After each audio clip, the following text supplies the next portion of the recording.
episode 7, Ryan. We're here. We've got a lot to talk about. We're gonna start right off today with some college basketball, our picks. We got some stuff going on right now. Some crazy things happened in the Akron game. We'll talk about it. We have This Week in the World. We're going to talk some NASCAR. We got Daytona coming up, I think February 19th.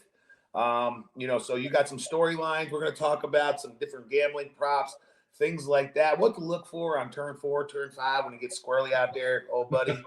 We're also that's awesome. There are some tracks with a turn 5. They'll race some road courses with more than 4 turns. For sure. We've got Super Bowl talk. We've got Super Bowl picks. We got Ryan's random thoughts. We've got some golf picks, the fattest thing we've done this week, and we'll clean some things up at the end. But Ryan, how was your week, man? How you doing? It was great. Speaking of NASCAR, had a huge first week on the website, so that was really cool. Some subscribers too hit like for $1,000. Like people had big days. It was everything that I wanted it to be, and then the icing on the cake was I hit myself too. So it was big. We hit a 20-1 winner. It was great. And then DraftKings DFS, we dominated. So great week. I'll tell you what, one thing that people don't even realize, I mean, obviously we're a small scale operation here, the big guys, and you and me, we just started kind of doing our Twitter thing like about a year ago. But when people do follow your picks, you do take some. That's people's money. I do take it seriously. And when you do win, I'm on quite the run. You just had a great week. It's a good feeling. It's good to win, but it's also good when other people are winning. They're happy. Now, Get ready for the other shoe to drop. When you're losing, they'll be in your asshole, and that's always fun too. But I'm glad you had a good first week, dude. I'm glad you had, just a good solid, day of money, and all your people and all your signups won. Win the race, the NASCAR. We'll talk a little bit more about it. But college hoops, we're going to talk about Super Bowl, but we're starting with college hoops. It's been crazy, okay? I got some thoughts there because I got to stop picking away teams. It's killing me. So that's what I was just going to say. A few things that kind of jump off the page right now is, one of those things, a ranked team going on the road to a non-ranked opponent, but that non-ranked opponent is laying points. They're about, I think, 28 and 14 this year. And, you've been burned a couple of times by this. I've been on the other end of it, thankfully. But that's something that's jumped out to me as far as the college basketball season goes right away. There's certain trends that I used to follow that aren't necessarily lining up this year. What are you noticing? You said you got some thoughts, dog. What do you got? Well, I'm on board with that now. It's been probably 2 or 3 weeks I've been experimenting with my own ranking system and all that stuff and doing it. And, now I'm on board. I subscribe to the home team. All you got to do is if you just go on ESPN or wherever you check college standings, just look at the team's home records versus their away records. It's night and day. It's crazy. It's crazy. And I'll tell you, I said it earlier in a video when I posted the Tony Hoop stuff. I'm getting away from what the public is thinking versus what what Vegas has got, because it just hasn't mattered as much. The public's been winning this year, to be perfectly honest with you, but I think Vegas is catching up in the sense of lines. We saw today, I mentioned UConn is the 21st ranked team in the country. Marquette's 10th. They're coming to UConn and they're getting 5 points. And right away, you just scratch your head and you say, how does that make sense? For a couple reasons. Okay, sure, it's college basketball. They're going to give them some points. But when you start seeing stuff that jumps off the page to you like that, you have to take the side that feels uncomfortable, And tonight I took Marquette. It was kind of like a heat check for me because I've been fucking on fire. And, I was wrong. UConn came out, shot the lights out, and that home crowd, that was a big part of it. As soon as I was on the UConn side because of what I've been doing. I've been picking the other way around. So because so this is how I posted my card last week. I posted the top 25, any game featuring a top 25 ranked team, just like you're saying. Then underneath that, I posted the other games. So all the games featuring teams that aren't ranked in the top 25. And I went 0-7 in the top 25. 0-7. I would have went obviously 7-0. They were all away teams. If I picked all home teams, would have went 7-0. So, and then at the bottom where outside of the top 25, I think it starts to even out a little bit. They're not as big as schools, things like that. So the home court might not matter as much. I went 7-2 there, plus hit a parlay. So Yeah, I ended up even, which is fine. sure. But I kind of learned. So now I can come to Connecticut tonight, ranked team at home. It's only 5 points. I was like, I'm taking the home team here. I have to do it. I can't get burned again. And you're starting to get to the point of the season where, and I've said it, I mean, you got like the Big Ten, the Big 12, the ACC to a degree. These teams just beat each other up so much to where, home court does matter that much. But I'm telling you, as much as home court matters, you really got to take a look at what teams are doing on the road, because come tournament time, neutral sites. Yeah. So, depending on where your draw is, sure, you have the ability to get, a quote unquote home game. But that shit matters. That's why I say stuff like teams who don't, and it sounds stupid, but like teams who make free throws, don't turn the ball over, and can, overcome a home environment. That's kind of why I like Texas, and I know Texas has struggled a little bit on the road. They show things. There's teams like you're just kind of waiting for that one team to step up. You had Purdue. Purdue loses away from the road or away from home. You have Auburn and Tennessee just battling back in an ugly game. Sure, Tennessee ultimately wins that game, but that's a 2-point game that could have went either way. And Texas gave the game away against Kansas State the other day. I mean, they did everything they could to lose that game. So there's, for all these good teams in the top 10, it's still just that's why I was saying last week, take some shots on some futures, because this is that's why I have 10 or 11 futures. Texas is one of them, just because you don't know. I have Iowa State on there at a super long number. It's just you don't know. I think Iowa State, I forget if they were just home or not, but that was one of the teams that just killed me. They just beat the shit out of whoever they played, and I wasn't on that side. And I'm like, man, I bet them on it for a future. Like, obviously, I ranked them really well. I can't even believe I stayed away. So, that's the part of college basketball that's very hard for. Well, and again, we do say they are kids, they are young. Atmosphere matters. You're traveling. Are they partying? Who the fuck knows what's going on? And it's a fucking Monday. It's a Tuesday. It's a Wednesday, and the covers coming off the place. Yeah.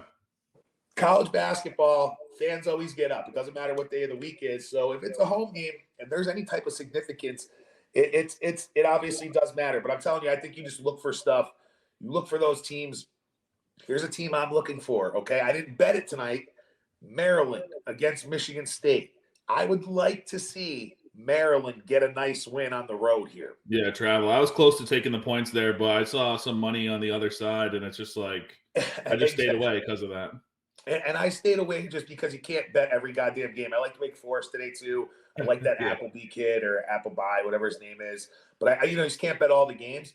But Maryland is a team that I think has what they can make a run, because they are so electric, but they're electric at home. So I would like to see some stuff happen. It's early enough in the season still to where, we're still learning some things, but it's late enough in the season to where teams are getting a little bit more urgency. We got to win some games. We got to do some things. One of these teams, I think, is Indiana. They scraped out a cover today. One of the best teams in the country, top 20, and they have one of the best players in the league, Trace Jackson Davis. I can never get his name right, but I nailed it there. They have the shortest shorts. Yep, shortest shorts. That's one of my picks right now within the last 2 weeks or so. Indiana, I love Illinois too, but I think Indiana is a team that I can see making a Final Four run. I know you said you got Texas and everything. What league do you think you're betting the most, or what league do you like to watch the most, conference-wise? I mean, probably used to be ACC, I know, but now,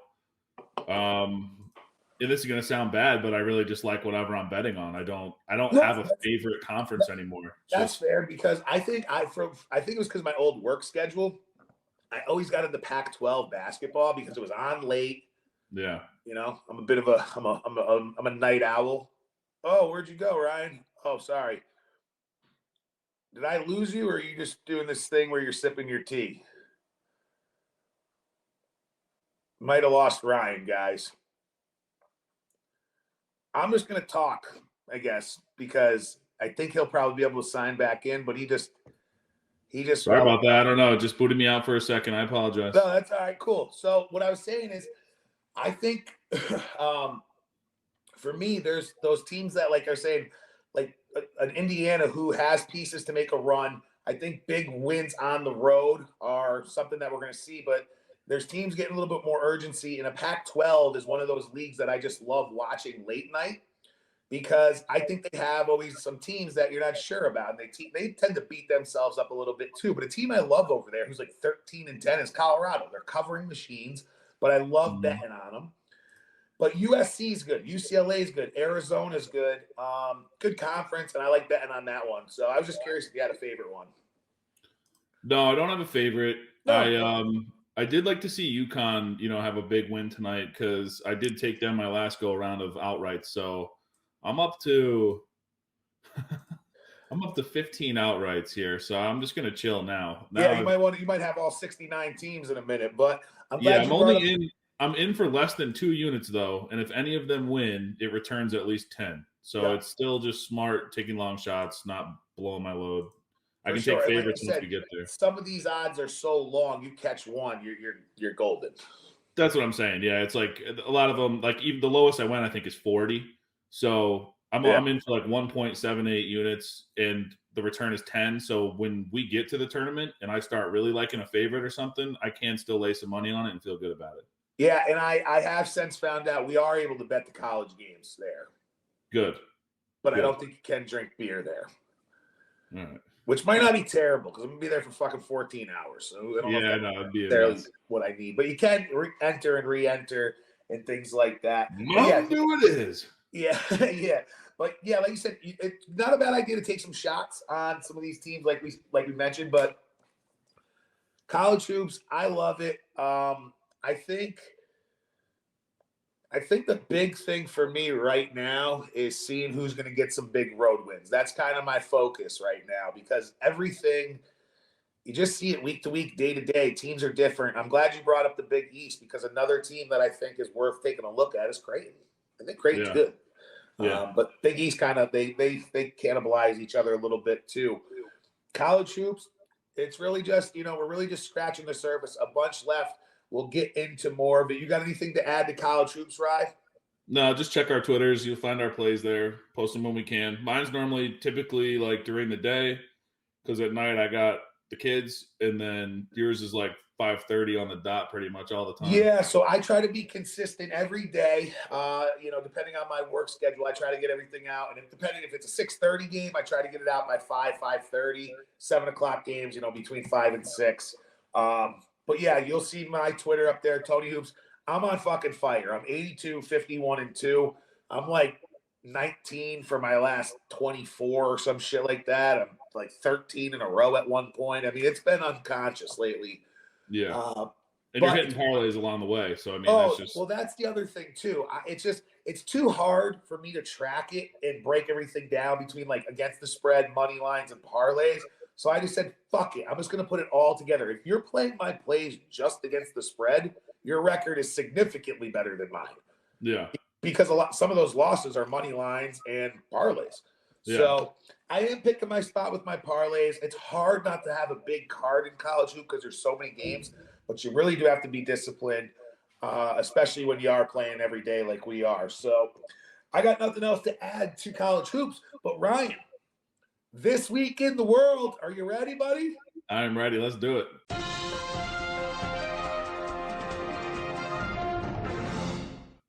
Ryan, this week in the world, we go from college hoops to the NBA. Kyrie Irving. Heard about this. He is now a Dallas Maverick. Mark Cuban, of all people, taking a shot on him. He just got a guy who needs the ball in his hand 98% of the time to pair up with his superstar, who also needs the ball in his hand 98% of the time. By the way, Kyrie Irving is a fucking lunatic and absolutely blows everything up he touches. What do you think of Kyrie Irving just backstabbing Kevin Durant, asking for a trade, and just being a fucking baby yet again?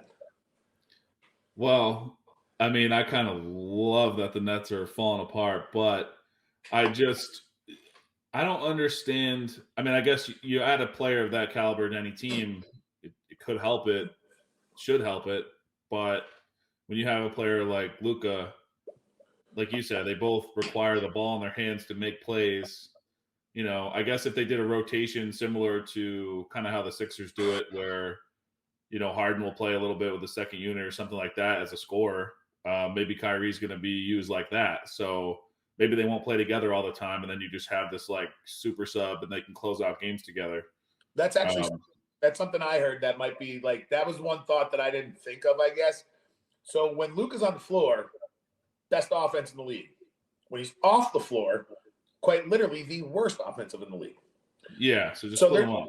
Right, but what are you going to keep him off? So what is that? Tell him 10 minutes a game though? No, because they'll overlap too. They'll play together. You can close out the first half, close out the second half. You're going to have to play together. Here's the thing: it feels like it could work because they're both so fucking good that who stops them? Like if they just pass to each other, you know what I mean?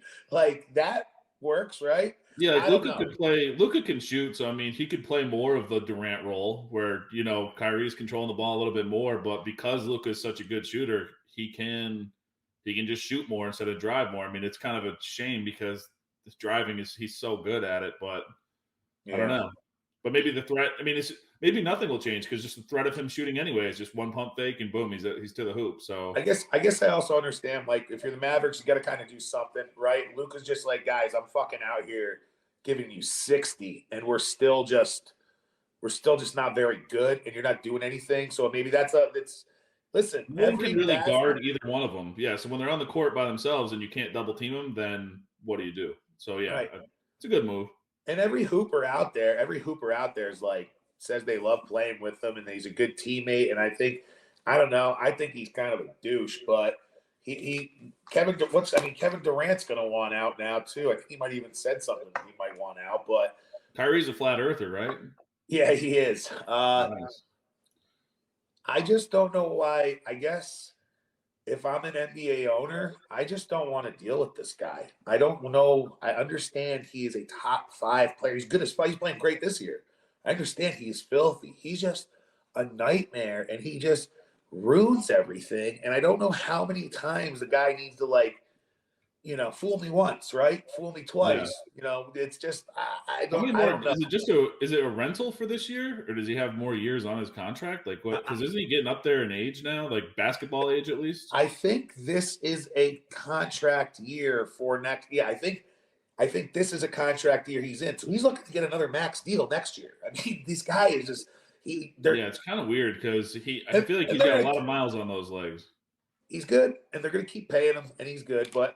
Yeah, that was one thing that was it this week in the world. I don't know. I thought it was classic Kyrie. The people who were kind of shocked. I mean, the only thing that I guess was shocked was I didn't think a guy like Mark Cuban would take a shot on him. But then I was like, you know what? Mark Cuban's got a big ego. I can see him being like, "Fuck that, we'll make it work." I don't know. He just wants to win. And I saw the Mavs odds to win went right to they were I think either the favorite or second favorite to win the title now. I just don't. Celtics are still number 1, I think. Yeah, I don't see it working, and I can see why the odds go down. They're too fucking. I mean, you have 2 top 5 players in the league right now, so I understand why it works. Listen, shifting from Kyrie, somebody who also destroys a bunch of shit and blows stuff up. We blew up a Chinese balloon, a spy balloon. Did you see that, Ryan?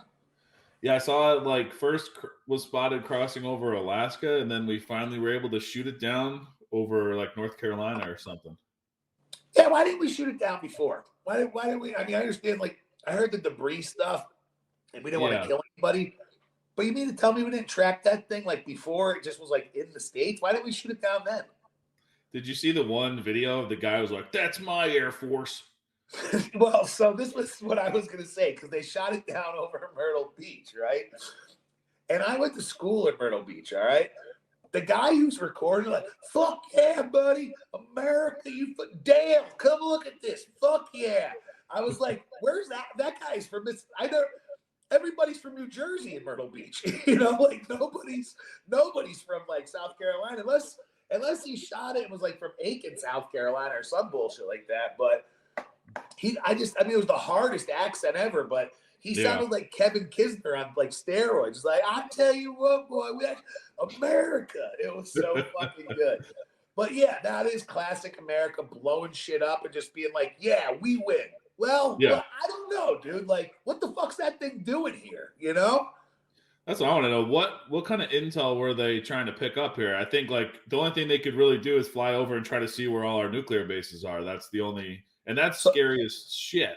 yeah, it is scary, and that is where they like were, right? Wyoming, Montana, Alaska, like you said, whatever. But here's the thing: everyone relax, because China has recently come out and said, "Hey, assholes, you shot down our weather balloon. We're just conducting some fucking research for weather," which makes perfect sense. They're probably not doing anything out of pocket, you know? Only thing that's weird about that is they quite literally have the worst fucking climate environment. It's just smoggy and fucking trashy over there. Work on your own weather. Like, the weather pattern over here is different than the weather pattern in China. Work on your weather pattern. Well, yeah, they're clearly lying. I mean, yeah, thanks, Ryan. That's my joke. Yeah, That's it's not real. That's the lying. That's the punchline. Atta babe. Great. Listen, so yeah, China balloon. What I do think is genius. How many people just thought that was a cloud for like fucking, I don't know, 6 months? Right? It's just kind of drifting, it's floating. Some people thought it was a UFO, you know that. Yeah, well, it's a little scary. And, you know, my conspiracy theorist hat goes on. I'm like, airport's getting hacked. Chinese balloon. Fucking war everywhere. They're telling us about aliens. What's going on? I don't know what's going on. It's a little spooky. I don't love it. Bro. Yeah, I don't love it. Gonna be lit. One thing I did think that was cool, not one thing, but one thing that is always cool to me is seeing like some stuff that like the military does have, like the actual rocket that they shot or missile they shot it down with. Yeah. They wanted to recover it to like figure out what the fuck was going on. And they shot it with like this precision thing to like minimize damage. And I was like, that's badass. You know what I mean? Like, so I kind of like that. But yeah, that was China. Do you have anything to add to the Chinese balloon? I know you love Chinese food. No. That rocket was almost as fast as Martin Truex Jr. this weekend. Well, we're going to get to him. Don't you worry, okay? And I have some questions, sir.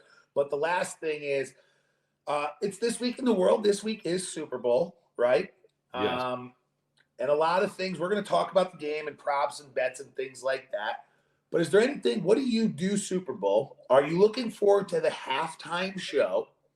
And do you have a particular like dip or go-to food? Is there anything you are like it's Super Bowl and Ryan's got to have it? Yeah. So one, is it confirmed that it's on Fox? Because yes, it is. I don't have Fox because I have DirecTV and they suck. So listen, a friend of mine at the local watering hole, they also have an issue going on with this, okay? And the issue is they can get it hooked up, but it's only an ESPN Deportes, like yo necesito pantalones, you know, that kind of thing. So, you know, Catch-22, you can still watch it, but I don't know. Yeah. I don't know what you're gonna. I've been streaming it just like from my laptop, like finding a website that's streaming it, you know. And Joe Buck is not calling the game. I forget who they said it is, but I know people were kind of going nuts about that. Yeah, I don't know who's calling it. So Super Bowl, I want to be here, but I'll probably have to find a way to stream it.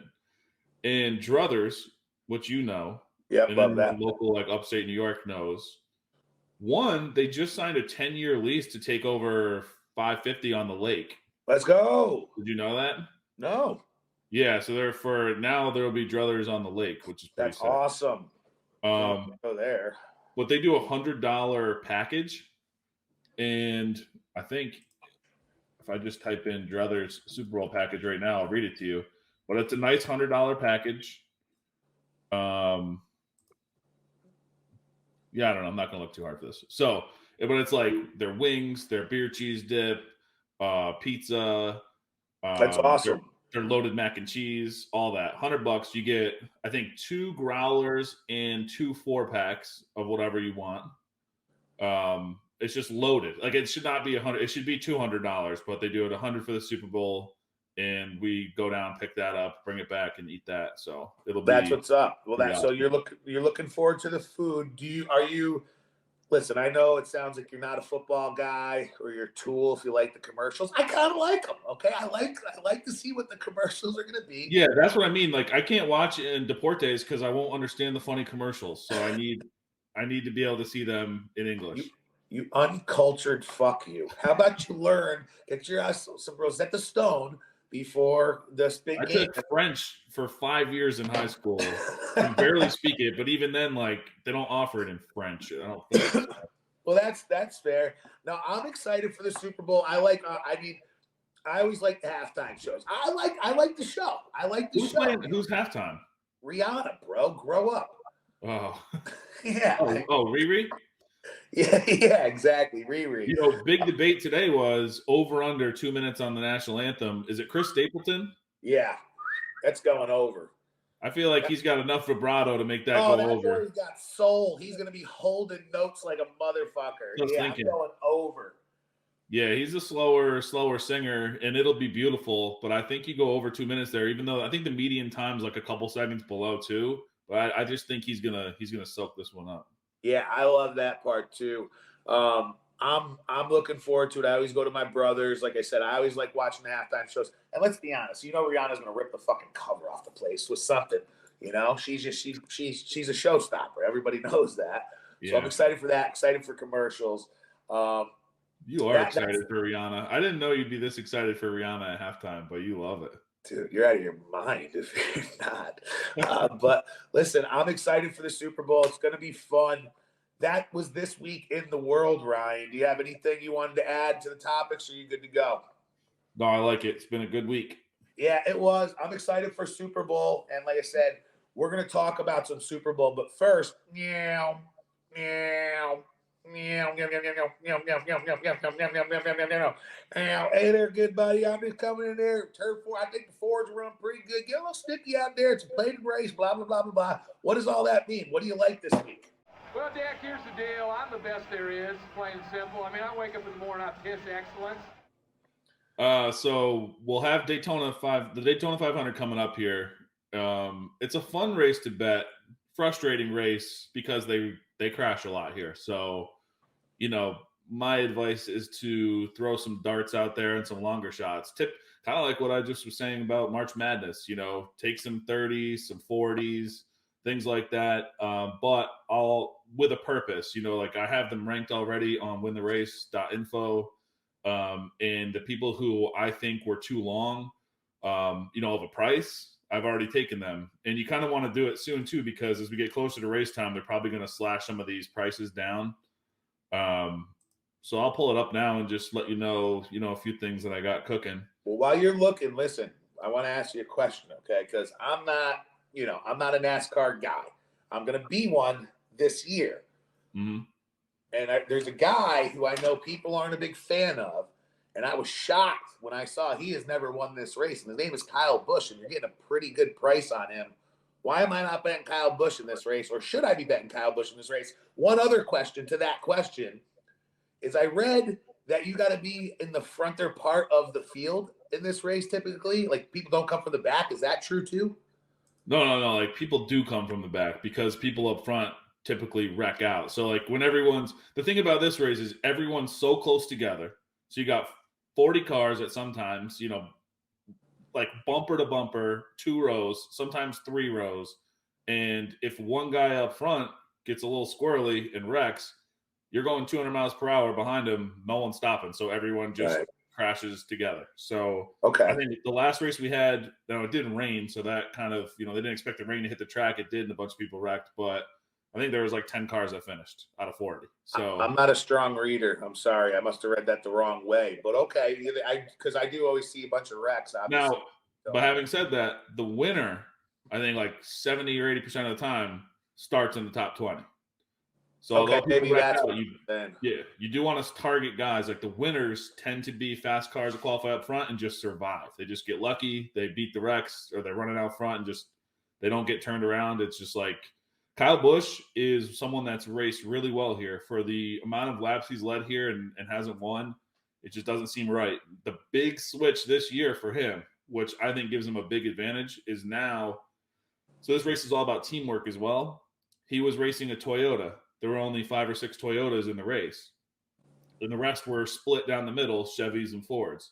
He switched teams now. He left the Toyota team. He's racing a Chevy now. So when these cars are working together, he picks up like another, 8 to 10 guys he can work with throughout the race to push each other up to the front, and then eventually, dart by him, catch a draft, and make your move to get to the front. So that's a little improvement there for Kyle Busch. The best odds I saw on him right now are 18-1. Yeah. And I just personally haven't taken anything under 30 so far. I've bet 7 drivers. I want to probably get 2 or 3 more. Doing the same thing like March Madness. Like right now I'm in for like 1.8 units, and they would return like 12 something. So I can afford to put probably 2 or 3 more drivers in there, feel safe, have, a quarter of the field when the race starts, and just hope one survives and wins. Kyle Busch is high up on that list. I think he's going to have a big year. He was arguably the fastest car in the race last week, so they brought some heat this year. Without knowing nothing and knowing, we're going to be doing the show and talking more NASCAR, I just been kind of sticking my beak in an article or two, and seeing what's going on. Mostly your stuff, kind of what you navigate me towards, to be honest with you. But you were pulling something up, and I asked those 2 questions, and I have another follow-up question, but tell me what you brought up first. I'll just say, the fun thing about this race is you can bet a guy like Corey LaJoie, who's an awesome super speedway racer. He's been so close up front, just some bad luck at the end, but he's 100-1. So you can take shots like this that, another guy too, like Todd Gilliland. I got him at 200-1, but I think he's down to 150 now. But Todd Gilliland, he's not someone that has won here, but he's someone that has run up in the front of the pack, and with a little bit of luck and the right people wrecking in front of you, or someone giving you a boost from behind. And these 2 drivers have, the big teams with them. Corey LaJoie's a Chevy, Gilliland's driving a Ford. So if you get in the right line or the right strategy between them, that's kind of why I wanted to bet a long shot Chevy and a long shot Ford, because if strategy differs and one manufacturer ends up way ahead of the other one, you're going to want both sides of that. So I like LaJoie at 100. I like Gilliland at 150.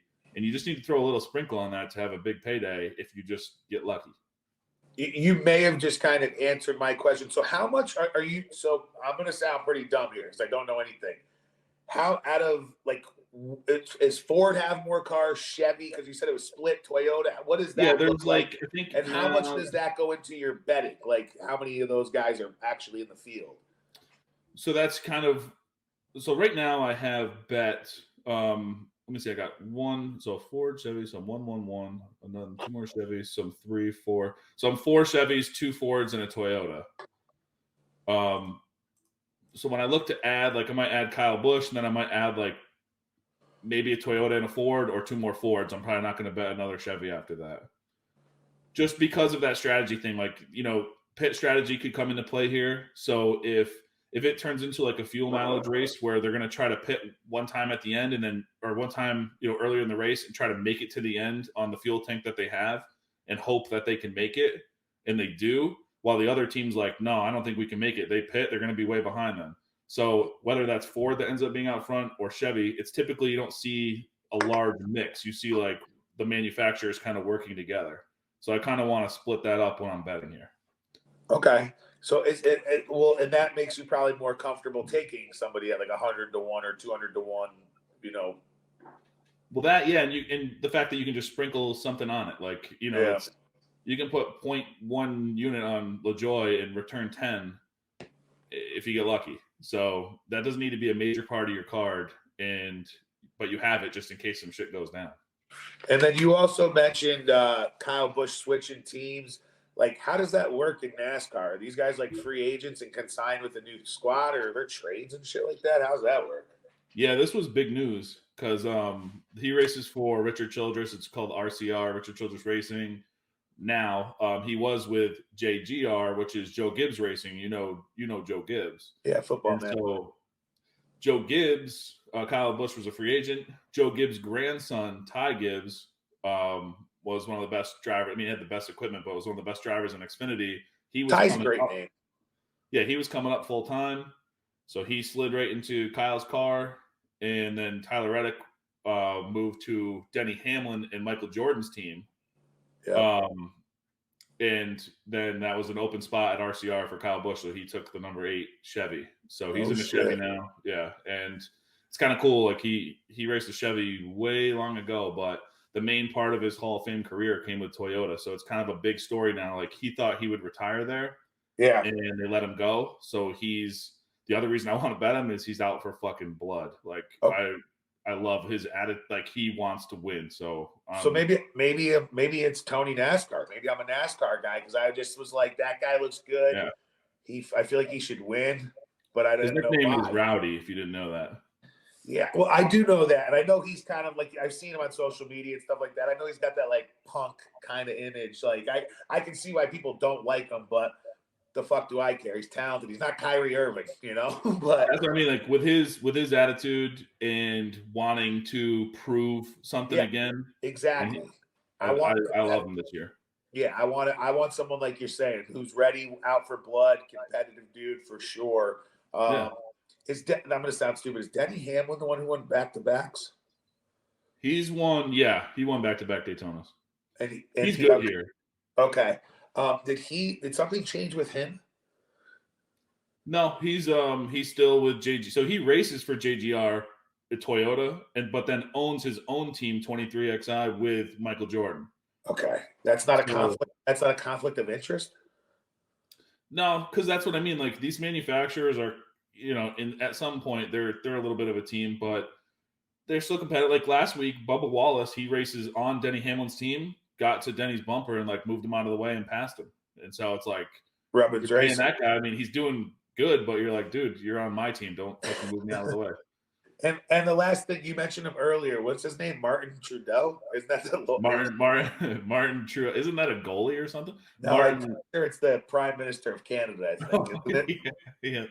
Yep. Martin Truex Jr. He's on Joe Gibbs Racing too, at Toyota.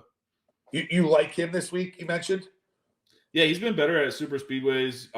He's one of the bets that I've made this week. I got him at 33-1, I think, on BetMGM. Been better on super speedways recently, and then I always like, when a guy comes out and looks as fast as he did last week. I mean, he had just a fucking rocket ship. So I mean, it's a completely different setup of the car, but he's been good on these super speedways lately. And I don't know, man. When you get to pair up and work with the other Toyotas are good. I mean, Denny Hamlin, like you just said, has won back-to-back here. You just get paired up with a guy like that up front. You can push each other's bumpers and move up front. I like him. Just got to get lucky and avoid the big wreck at the end. Well, listen, dude, you had me at push each other's bumpers, okay? So, yep. Listen, I'm excited to kind of get into, I'm definitely a casual. It's probably going to be like how I like UFC, to be honest with you. I'll watch it probably every time it's on, and I'll be like, guys, who is that? Yeah. I'm not great with names, but I do like the cars. I do like numbers.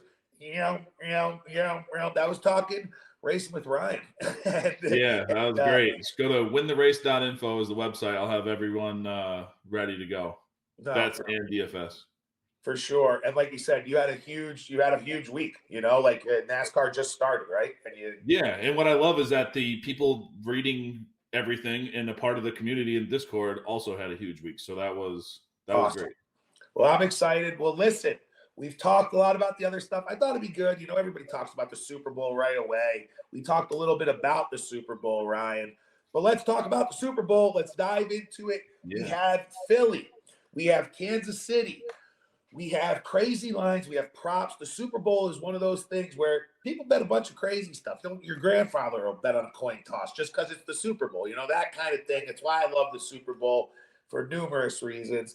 I'm on the Kansas City Chiefs, and then I just for a lot of reasons. But what are you leaning for? Like, just tell me what your thoughts are on the Super Bowl. Yeah, I'm Chiefs too. Last week I said it. I already bet their money line. I think by the time we recorded last week, like right after the Super Bowl, they were plus 115. I took that money line immediately. You're going to give Mahomes, 2 weeks to get even healthier. And he looked pretty spry in that last scramble of the last game. So give him 2 weeks to get healthy. You get Andy Reid with a nice game plan off a rest week, which we know is something that you can always target. And I heard something funny on the Action Network podcast, and it was Stuckey, who's a great great gambler, good mind, and he said like Raybon was like, so why do you like the Chiefs or however it started? And he's like, well, in 20 years, when I look back on this, I don't want to say that I didn't bet the best quarterback of all time as a dog in the Super Bowl. That's literally what I was going to. That's it right there.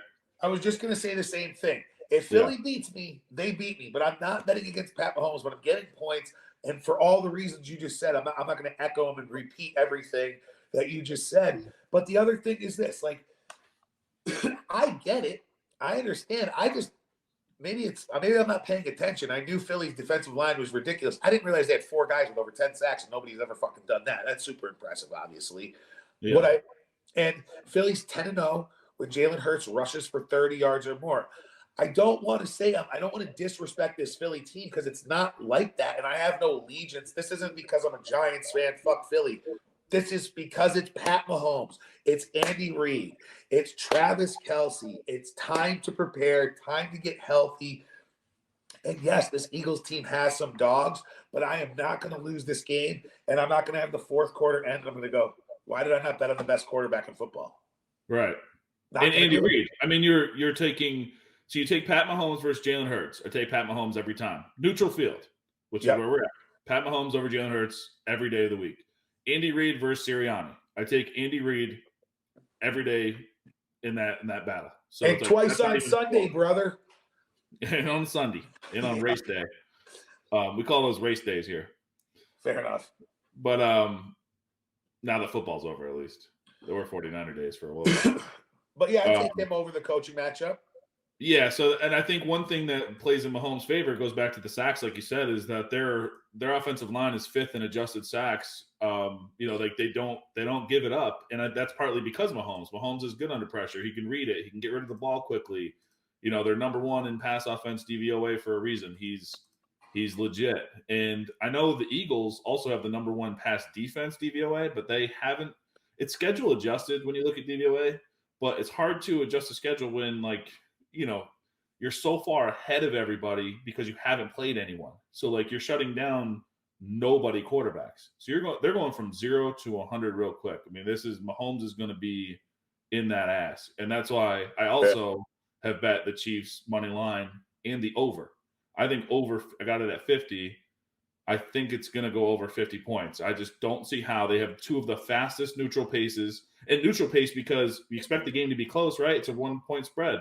Or 1.5. So you expect it to be close. Well, in a neutral game, these guys play fast as hell. So and they score touchdowns at a crazy rate. They're looking like in drives that end in a field goal or touchdown, they're 1st and 4th, KC and Philly. And the funny thing about that is because their field goals per drive is 26th and 31st. So they're just scoring touchdown after touchdown after touchdown on offense. So I don't see how either team's going to stop each other. I agree. I think this game flies over. And for here's the whole thing. No, both teams know you can't kick field goals and win. Right. But these both offenses are not conducive to field goals, and it's not going to work that way. They're going for points. Both of these coaches are offensive geared minded, and they're going to have their tricks up their sleeves. I am quite literally betting every type of Patrick Mahomes bet you can have. I'm going to bet over touchdown throws. I'm going to bet he rushes for a touchdown. I'm going to bet rushing yards. Like, I'm going to have Pat Mahomes everywhere because, like I said, I'm going to live or die with him. And if they win, he's going to ball the fuck out. And that's all there is to it, right? So that's like an obvious thing. Hey, looking back, Kansas City wins because Pat Mahomes goes ballistic. Well, duh. But who's somebody that you might not have expected to go ballistic and has a huge game either on either side of the ball or for either team, really?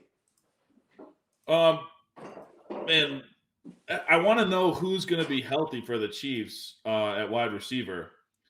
I kind of have this weird feeling, and I could be dead wrong because Pacheco's been stepping it up in the pass game recently, and they kind of phased McKinnon out. But I just feel like McKinnon might be sneaky this week.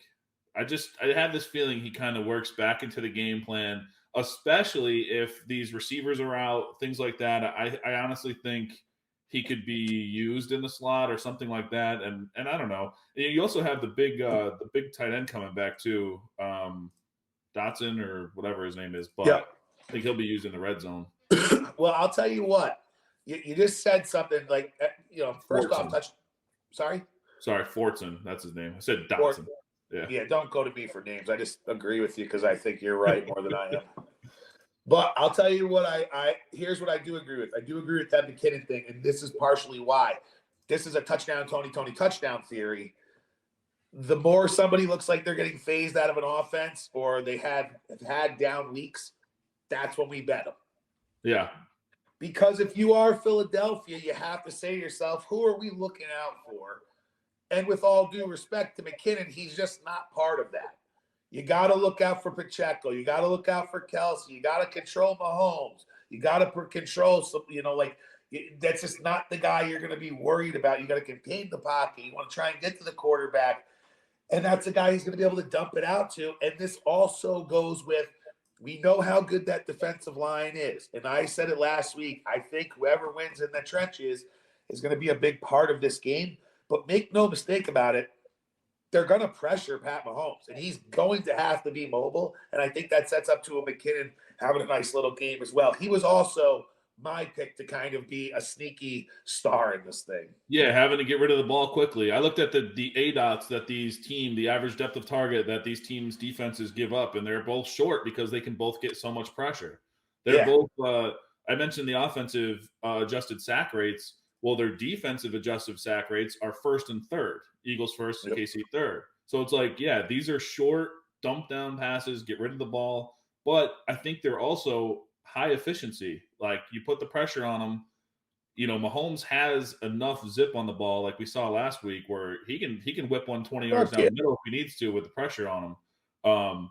But also too, I'm with you on McKinnon. Probably looking at some.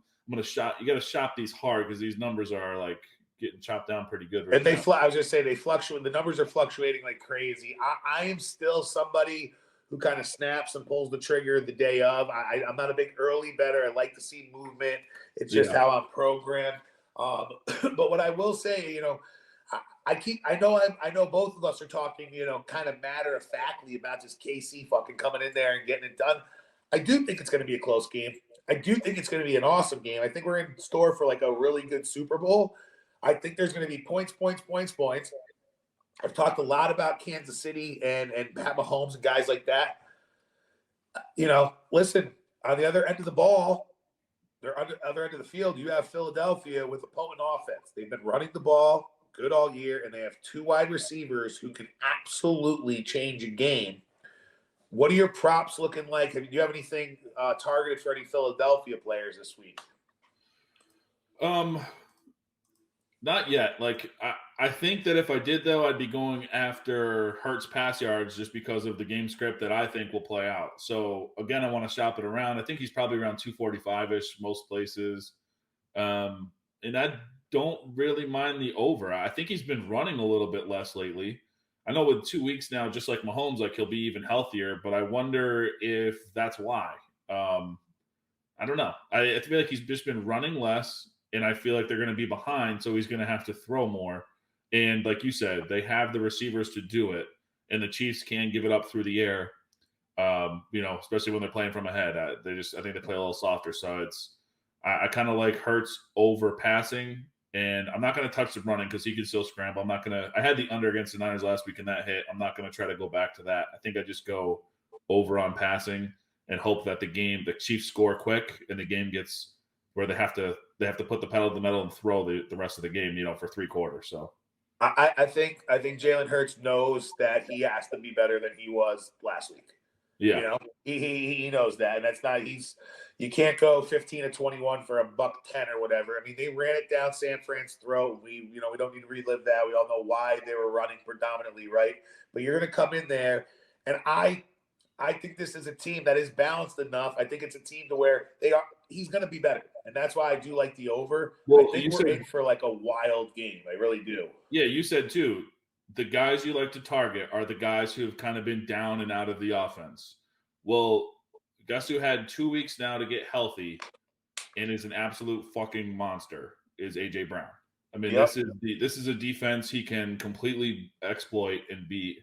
So, playing from behind, I'm probably looking at some AJ Brown overs as well, and probably a touchdown play as well too. Yeah, I'm excited for the Super Bowl for obvious reasons. It's the Super Bowl. It's bittersweet, last game of the season, but I think this is going to be one of the best ones that we do see. Obviously, we're going to both tweet out our picks and whatnot as far as like what we put and set in stone.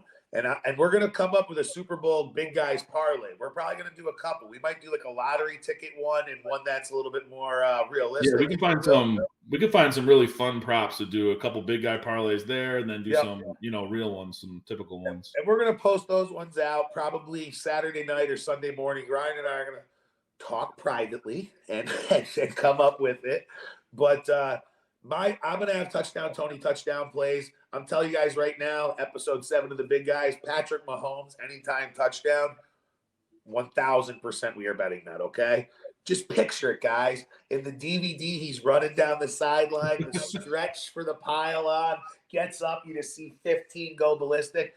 I'm telling you it's going to happen. He's going to score. I'm telling you right now, I'm AJ Brown anytime touchdown, no matter what. So I'll find the best number there, and I just think there's no way AJ doesn't score this game. And I really like AJ Brown too. Part of the reason I asked you, what you thought of the Philly guys is because AJ Brown's another one. This is the first time in a while we're and we really don't talk about this shit. Like, I don't talk to Ryan much during the week. We got our own things going on, and we want to save a lot for the pod. We both like McKinnon. We both like AJ Brown. Part of the reason I asked you about him is Devontae Smith's kind of been a sexy pick the last few weeks, and everybody's kind of been quiet about AJ Brown. And this dude, we got to not forget, is one of the most elite receivers in the league.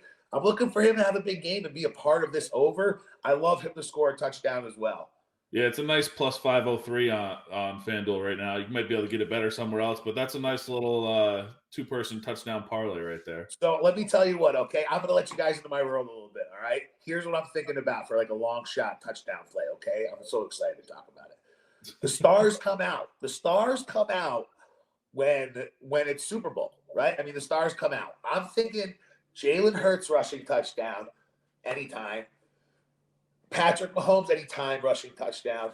Kelsey to score a touchdown. AJ Brown to score a touchdown. I don't know what those odds are yet, but I guarantee it's plus 2,500 to plus 6,000, some shit like that. It's plus 63. There you go. See, I fucking just didn't know what you're on. So that I think throw McKinnon in if you want it to be plus 17,966. I'll play them both. But I'm just saying, picture you read the newspaper the next morning and you open it and you say, that's right, newspapers, kids. And you just say, yeah, that seems right. All those guys scored. So I'm taking a shot on that probably as well. Like I said, I will give you the definitive picks on Sunday, but you guys can book that one. That one's going in, okay?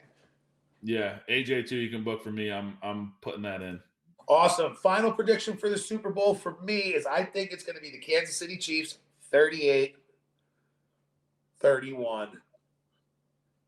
I got 30-27 Chiefs. All right. I like it. I just feel like this is going to be like a fucking like Big 12 like shootout. I don't know. It just feels like I feel like it's going to feel like a college game. I feel like we're going to see a lot of scoring running up and down the field. I got 38-31. I'm going to throw a couple bucks on the sites where you can do exact scores. Oh, absolutely. And I think I'm going to do it both. I'll do 30-28 and 30-27 for the Chiefs to win, and just a couple bucks on those, and those pay out pretty well. Great reminder, Ryan, because I said to you earlier, what's like an exotic bet that you'll probably make, and I'm sure that is yours, right? Yeah, that is it. Mine's not necessarily exotic or whatever, but I like to go sprinkle a defensive touchdown in, like a special team defensive anytime. And like I said, we're betting so many different props, light sprinkles. We'll get at everything that's out there. But I always look for some quirky stuff. Exact score is one, coin toss, national anthem, over unders. And I like to see if a defensive or a special teams guy can score. Yeah, love that. Well, we got the Super Bowl, baby. We'll talk more about the Super Bowl next week. In the meantime, Ryan, do you have anything to add to Super Bowl? Or are you ready for some Ryan's random thoughts? No, we can talk. We can do some Ryan's random thoughts. Let's see. All right, listen, we got Ryan's random thoughts. Ryan, what do you got? You're a weird guy, Ace. Weird guy. All right, let me pull up a little notepad here and see what's on my mind. One, can I tell you I love these? I really do love them. I'm not just stroking you when I tell you. I look forward to them each week. I have two things that one, someone told me something that I thought was funny. I'll just start with that. So I was walking by Charlie at work, and he's like, Ryan, did you know the more you weigh, the harder you are to get kidnapped? I was like, oh, nice. Cool. So there is an advantage to this. So that's good. Yeah. Well, that's funny because it's true. Yeah. It's like, I don't know. I just thought that was hilarious, and it was pretty random that he did ask me that. I was like, I have to say that in random thoughts because nothing provoked. Like, I don't know why you're saying this right now, but that's awesome. Like, I know I'm fat, but that's great. What I just picture him like eating lunch in the break room, just being like, "How fucking hard would it be to kidnap that big fuck in there?" You know, talking to the fellas, like, "Listen, I think if we knock him out, we drag him." But it's true. I mean, in the event that you're going to kidnap someone, you want to, like, I'm not trying to lug that 300-pound dude around. Fuck that. Yeah, you could kidnap a couple light people at the same time. Yeah, like snag a math teacher or some shit. You know, yeah. I feel like. Yeah, I don't know. Yeah, that's a good one. I like that. Yeah. Unless it's like, well, I guess like it's the end of the world. You're gonna kidnap someone because you're probably gonna eat them. But you know, then we're fucked. I haven't thought too much about like. Well, listen, you know that is an advantage to being a bigger person. You know, it's not all bells and whistles. Sure, you know.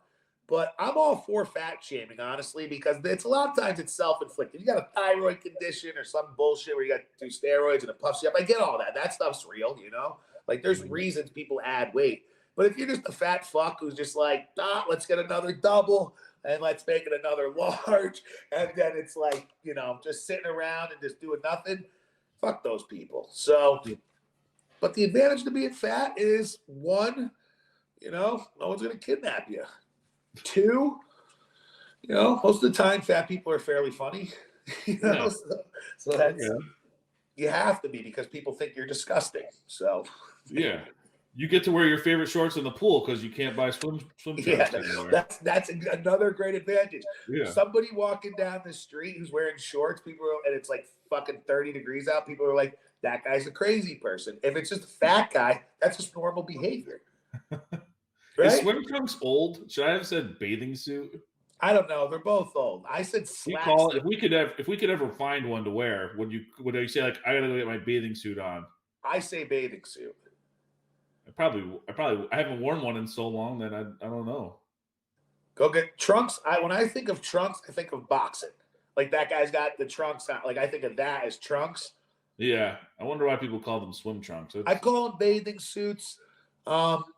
You know, do you think bathing suits still have a net in them for adults? Some of them do, but there's ones that are better now that you don't need that nonsense. Like, you can you don't have a bathing suit. No, I can't find one that shows off my curves properly. Oh shit, that's funny. Yeah, no, dude, I'm just for me, I don't know, like.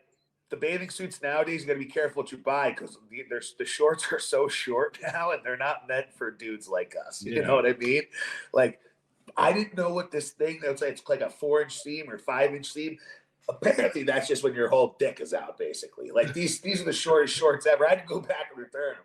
I was in Atlantic City. I forgot a bathing suit. I was going to a pool party. And I, like, put them on, and I was like, nope, I don't have nearly the body for this or nearly enough money in my bank account to, like, swing this move, you know? So that's not working. Well, that just some advantages to being fat, you know? But what else you got there, Killer? So I told Melissa this the other day. We went to buy a new van, and a new van. Yeah. Oh, that's such a dad move. I love it. Congrats to you both. Yeah, thank you. It's it'll be nice when it finally gets here. It's coming here in like a month or something. It's being built or something. But we're sitting in the place, and like the salesman's got to go. Like you can never just buy a car. Like he's got to go talk to his manager and this and that and the other thing. while he's there, like there's this chair and it's leaning back, and it like doesn't really stop. So I'm wondering like how far can I go? But then I had this idea. I was like, to loosen people up because everyone's so nervous, like sitting at the sales desk. If I was in sales where someone came to sit at my sales desk and I had to like close the deal there, I'm putting them in rocking chairs. Yeah, that'll just take the edge right off of anybody. And who doesn't like a rocking chair? They're just like, woo. Yeah, yeah. I've never heard anybody say rocking chairs are just like woo, but there we have it, bro. Yeah. But I'm with you. I know exactly what you mean. First off, you can't sit in a rocking chair and not rock. Okay, and if you do, you're a serial killer, probably, right? Yeah, but exactly. I love a good rocking chair. There's something that's peaceful about it. I don't know if it's like you have that feeling like the old person on the porch just kind of hanging out, rocking, but yeah. I'm all for a rocking chair. This guy thinks he's about to ask for $1,000 off this car. Wait till he sits in my fucking rocking chair.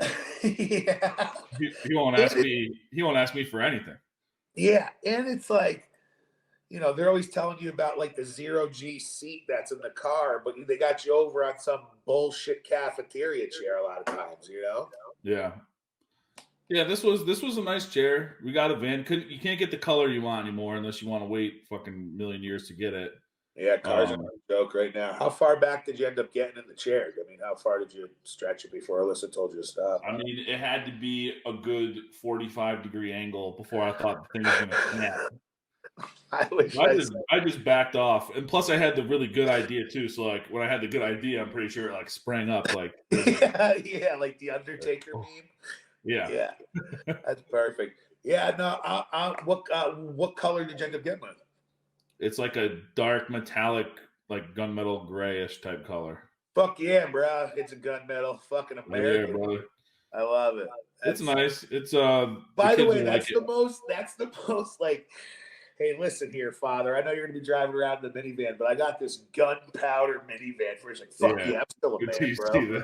Yeah, you gotta shit yourself. I'll have the Hanyolo plates on it too, so it's got a little touch of me. Fuck yeah, I love that shit. Listen, you got any other Ryan's random thoughts? I wanted to bring Han into it, and it's a Honda, so I was going to do HANDUH.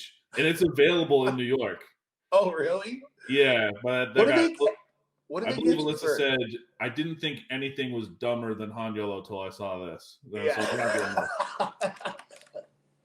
Listen, that's somebody who keeps you grounded, and just, you win some, you lose some out there, right? Yeah, she's my light. How much they getting you for a vanity plate these days? I don't even know. I think I pay like 180 something. Fuck yeah. That's worth it. Makes sense. Yeah, I forget about it. It's fine. I hear you. Our bets pays for it. Do you have anything else to add to Ryan's random thoughts besides, getting kidnapped in cool chairs? No, I think we're good this week. I'll save some for next week. Fair enough, Ryan. That was Ryan's random thoughts. We got some golf picks. Hey, my girlfriend's dead, She fell off a cliff and died on impact. Our golf picks didn't go, my golf picks didn't go great last week. But we got the Waste Management fun tournament. It's definitely a bucket list type of tournament for sure. Like they say, you got to get to it. I have buddies who have been there. Unfortunately, I couldn't go when they were going. But I'd fly out there with you. I've never been. We should definitely try to go. It's definitely I've been to Ryder Cup, and that was a bucket list, and that's just a party, really. But it's also good golf, and but a different animal altogether. The Waste Management, that 17th hole, the par 3, people go crazy. We've got an awesome field. We've got awesome value this week in this field. This is not an easy golf course in the sense of it's a rowdy fucking tournament. Not everybody feeds off of that. But you know who does feed off of that? The best players in the world. They fucking love it. And that's why I feel like we're going to see one of the best players in the world do it. He's a boring guy, but I'm going with Scotty Scheffler. He's cool, calm, collected. Nothing bothers him. He's had some time off. We're getting him at plus 1,200 or plus 1,400. Forgive me. I'll find it. But I'm going to take him. And I'm going to also take Tom Kim plus top 10. Nice. Yeah. I do my, I kind of rank things out a little bit too. I came up with a top 25 of guys that we could talk about. Yeah, what you got? On my grid here too, I have Scheffler ranked number 1. Oh, is that right? So yeah, I'll be taking FanDuel's got him at 13-1 right now, so I'll probably put a little bit on So that. I don't mean to put you on the spot. Tell me what you said you have your own rankings. Why is he one? What leads you to think he's one? So basically, I have this thing where it goes, it's like a recent form / recent form at the course as well. He's probably jacked up because he won last year. Plus Um, 1200, yep. so that probably jacked him up to number 1 here because Rom's sitting number 2. And I think, anyone put a gun to your head, you'd probably have to pick Rom number 1 right now. Sure. But it still had him a couple points higher in my ranking system. So I'm down with Scheffler 13-1. I mean, that's much better than what you're getting Rom for right now. I think Rom's Rom's 7-1. So you're almost getting double the odds. Scheffler's a proven winner. I like it. And when you're going to notice, you're going to follow me. And I hit Max Homa for plus 2,200. Good number. I am a bit of a chalky player sometimes when it comes to golf for a couple of reasons. Golf's hard. The top players are typically there. But when I get guys, like I said it a couple of weeks ago with Justin Thomas at plus 1,800, when I have these guys that are proven guys and I'm getting those numbers, and it's just anybody's golf tournament week to week, I take my swing. Scotty Scheffler is one of those guys at plus 1,200. No one blinks if he wins this thing. You know what I mean? Oh, yeah, of course he wins. He's Scotty Scheffler, arguably the best player in the world the last few years. Obviously, Ron has taken over that threshold with the start he's had. But you know what I'm saying? You got guys like Justin Thomas plus 2,200, Max Homa plus 2,500, Cameron Young plus 2,800. I'm taking Tom Kim plus 260 to come in the top 10. I think this is a tournament that, like I said, I think one of the bigger guys or one of the bigger names will be there. My big name is Scotty Scheffler. I'm taking him plus 1,200. And then my top 10 is plus 260. Tom Kim. I like him to make a move this week. I got so I'll throw out one name to you, see what you think here. He played really well here last year and has been playing really well lately. But I like Thigala. Another young dude. But he's 45-1. I probably won't bet him to win. But maybe I will. I mean, at those odds, just a little sprinkle on it. But he's plus 150 to top 30. Thigala has shown he's got stones. He's nails out there. He wasn't just a fluke last year. He's a good player. He's played solid this year. He has ups and downs just like the rest of these guys. But for the value and for this type of guy, I love that number. I think it's he's great number. plus 150 to top 32, compared to his plus 160 to top 20. So an extra 10 potential spots there. I know with ties it might not be that, but I'd rather take the plus 150, I think. And he's finished top 30 in 3 of his last 6 outings, it looks like, and then finished 3rd here last year. So it's funny you say that because I had the opposite thinking with Tom Kim.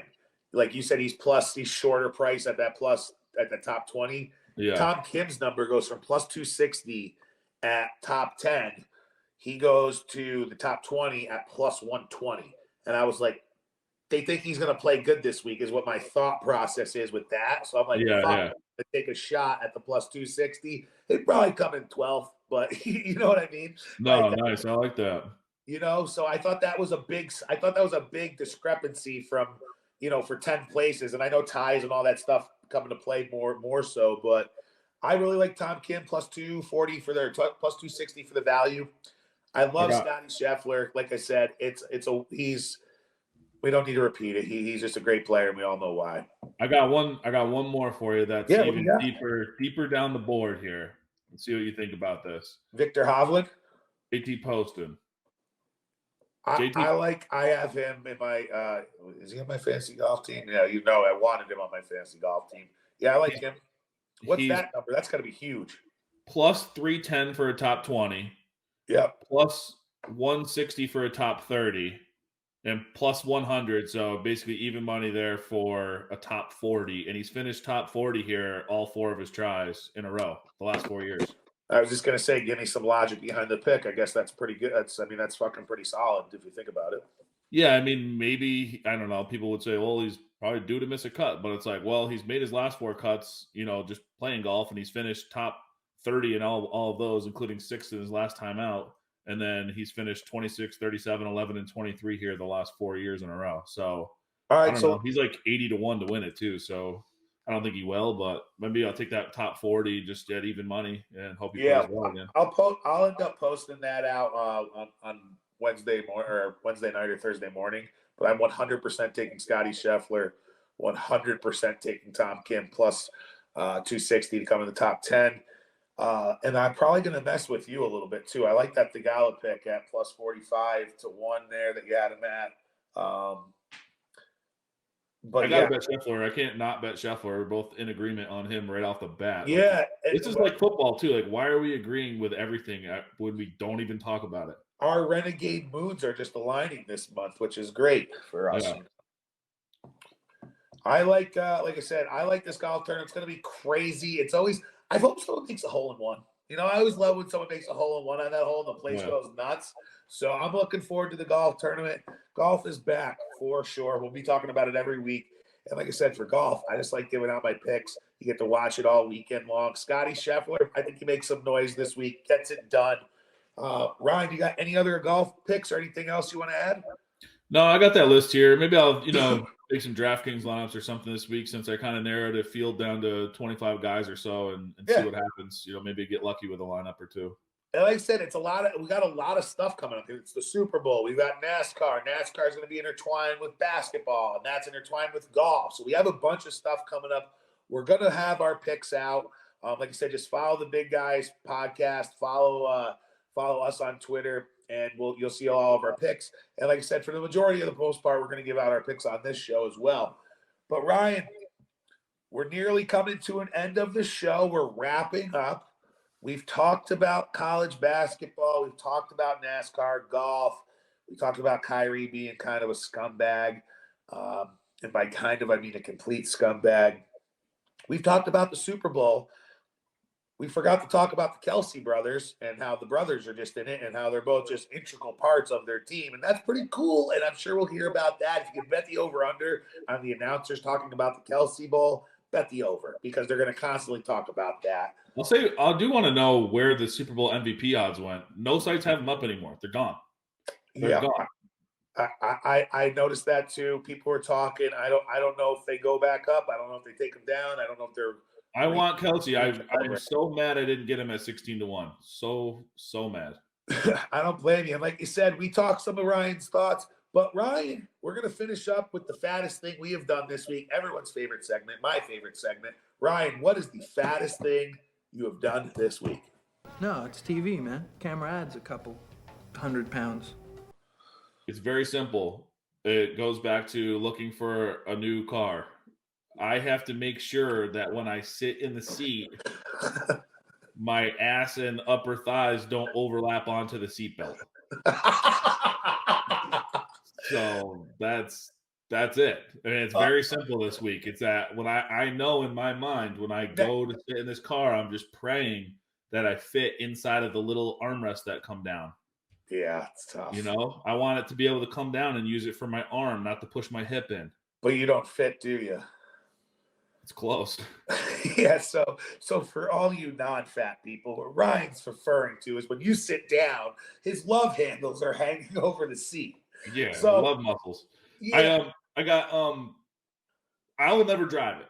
So like I'll never, if we go on a trip or something, I'll have to. But this is largely for my wife. So she loves it. We're doing that. There will be times where Big Daddy Ryan's got to take the van, and we'll see what happens. That's awesome. How often do you refer to yourself as Big Daddy Ryan? All the fucking time. Is that a thing now? Okay. I wake up and look in the mirror. Yeah. What's up, Big Daddy Ryan? Listen, I can relate to that. Like I said, I've lost some weight, but I'm still fat. And let me tell you what, that was a real struggle for a long. That's like your airplane seat, right? That's why you need someone small next to you. Like, buddy, I'm going to have both of these armrests. I hate to break it to you. I'm sorry. It's not because I'm trying to be an asshole or overpower you. It's just how this is going to work. This is how big I am. Exactly. Well, listen, my fattest thing this week is it's also pretty simple. And I thought it was kind of normal behavior. There's a couple of things. One, whenever I get a turkey sandwich or a cold cut sandwich, without a doubt, I always crush up potato chips and put it on my sandwich. Do you do this? No, I'm not. I used to, but I don't anymore. It doesn't come up. Here's another fat thing. I just eat the sandwich too fast. I don't want to open it and play around with it. I'm just gonna fucking eat it like fast. All right, this goes right back to eating like your grated cheese. This 3 minutes will change your life. The crunch of the potato chips is the whole. It makes the fucking sandwich. I had somebody tell me, I was like, what? What kind of sandwich? Any of them. If it's a turkey, like if it's turkey, lettuce, if it's ham, cheese, if it's roast beef, I'm taking like sour cream and onion. I thought this was only for PB&J. What? Yeah, I thought that was the only sandwich that people did this with. Is that wrong? People put potato chips on their peanut butter and jelly?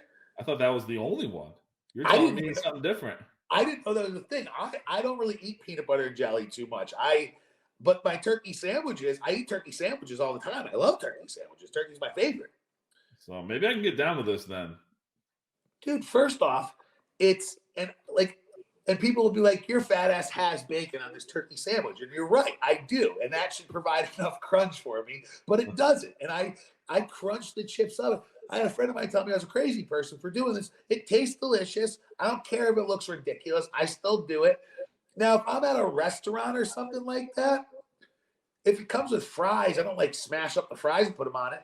But if it comes with chips, I do. I still put them on. Why do you crunch them if they're just going to crunch anyways? Why don't you just put them on and then break it? Well, because sometimes, a couple reasons. You want that it's evenly disperses the chips throughout the sandwich, so it's more of a layer. Yeah. So there's more crunch per bite naturally.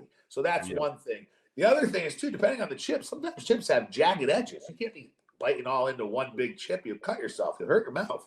Yeah. So that's one thing. The other part of this chip conversation is I drink my chips. Okay, like when I open a bag of chips or Pringles more specifically. Because I eat Pringles all the time. But I just kind of pop that thing and I kind of just drink them. And sometimes, a lot of times, I don't know what's going on in the Pringle packaging. They're always broken. Like the first 3 are always okay. And then it's chaos at the bottom. I don't care. And I don't think we ever hear about it. Nobody complains because it's fucking delicious. But I drink my chips. And I laughed today because I was driving and I got the little thing of sour cream and onion chips. I was famished, so I needed a little snack. And I just popped it and I was drinking them and driving down the road. And I'm just like, oh, this is definitely a fat guy thing. I don't think people do this. And then I try and justify it to myself. I'm like, I don't want to get my hands all dirty, So I just drink the chips. Yeah, most people think if you were a superhero and had X-ray vision, they go straight to pervert. But I would go straight to the chip aisle and just make sure that the bags I'm getting are full of non-broken chips. Yeah. What are you using your powers for? To spy on girls? No, I'm actually looking for the least amount of air in my bag. Yeah, no air and no breakage. That's it. That's awesome, dude. That's the fattest thing I did this week. We've got a bunch. We got a bunch to look forward this week. I mean, college basketball slate out of control. We've got the Super Bowl. We've got golf. We've got some NASCAR. You got any final thoughts, Ryan? No, it'll be a fun weekend. I'll just say check our Twitter.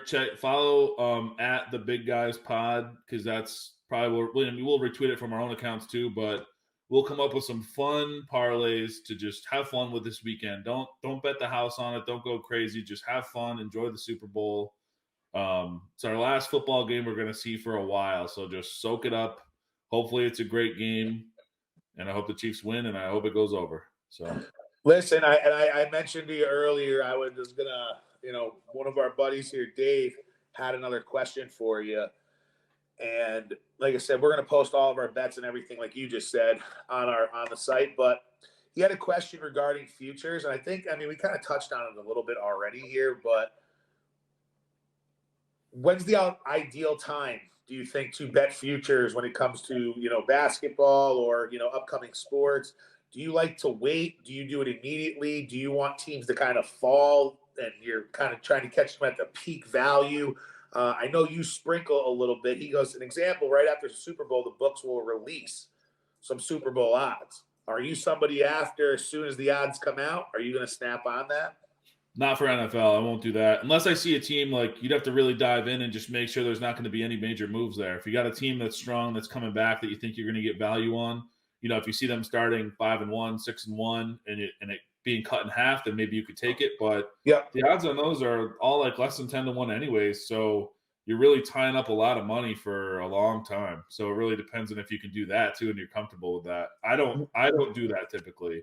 And for college basketball, the odds are so long that, like, for Connecticut's a perfect example. I didn't bet them when they were 10-1. Just waited. They lost a couple games. I still think they're good. They still rank really high in my model. So they dropped to 40-1. Boom, hit it. I'm sorry. No, go ahead. I'm with you. I am somebody. I like to watch it, like college football, for example. I bet futures after like the third week. I kind of had some teams already. I always take Michigan as like a homer pick, and we got them to win the Big Ten and get to the Final Four. Ultimately, didn't get our plus 4,000 home to win the championship. But I think college football is a good time to take future bets because you have a pretty good idea of what 5-star recruits are there, what schools are typically going to be in the mix. And you can even take some flyers, right, on some of those bigger Power 5 schools. Example of TCU is somebody that you know, an Auburn or somebody who just hasn't been in the mix, or a Florida or a Texas is on the way up. These kinds of teams. I think that's a good time to take a future. I think the other time to take a future, especially in the NFL case, is when you really want to gamble and you want to put your money on Aaron Rodgers going to the Jets. And you can get that number at whatever the fuck it's at now, because that number, like Kyrie going to Dallas, whatever team Aaron Rodgers falls to, that number is going to get chopped in half. And I'm somebody who really thinks Aaron Rodgers is going to be a Jet. And I think if you think that, you'd be stupid not to put a future with that defense and what he's capable of doing. I think you'd be stupid not to. So one team that comes to mind for NFL for me that I'm going to keep a sharp eye on because they got some good picks this year and they really grew as the season went on. Maybe their odds will reflect this, but I'm really interested to see what kind of numbers come out for the Lions. Yeah, that's fair, and maybe even maybe even to win the division, stuff like that. Yeah. I think Minnesota early on was a pretty good value to win the division. So there's times to do it. And there's times not to do it. I think those examples of when I would do it. I thought a sharp bet last year was the Jags to win their division. Had the young quarterback coming up, put together a pretty good, solid team, and people got that like 7 or 8-1 just to win their division. I thought that was a nice bet to make early in the year. Yeah, and Sean Payton is somebody I'm sure the second he gets signed to Denver. That number drops. Competent people in new places are going to move numbers. And that's why I'm saying, if you really want to gamble, take a shot on like somebody like an Aaron Rodgers going to, wherever the fuck you think he's going. I think he's going to be a Jet. I'd take that number. But that was the Big Guys podcast. TBG episode 7 in the books, Ryan. You got any final thoughts?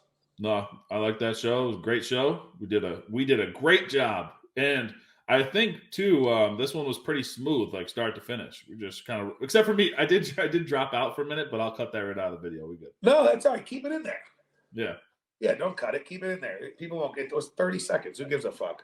Well, yeah, no, like you said, we're gonna do a lot of college basketball. We're gonna pick some games here in the future, focus on them, talk a little bit about more of upcoming stuff. Guys, that was the Big Guys podcast. Ryan, hit the music.